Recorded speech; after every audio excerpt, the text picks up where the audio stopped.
Kung naalala niyo po yung Acts, no? Acts, it's a guide to on how to pray. No?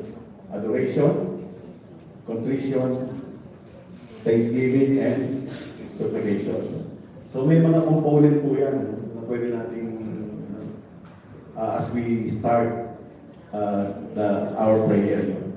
So hindi ko na po expound yan, no? Malamang alam na po ninyo yan. And to deepen the habit of prayer, that's the essence, no? Our desire, no? To deepen our habit, yung habit natin sa pagdadasal. We can even journal our petition. No? Sulat natin. Start the prayer with a praise. Change our mindset. Tell ourselves that this is not a chore or this is not for compliance, no? But a spirit of dependence to God and of surrender to our Maker. Minsan, tinatamad tayo magdasal. Minsan, walang gana, walang motivation.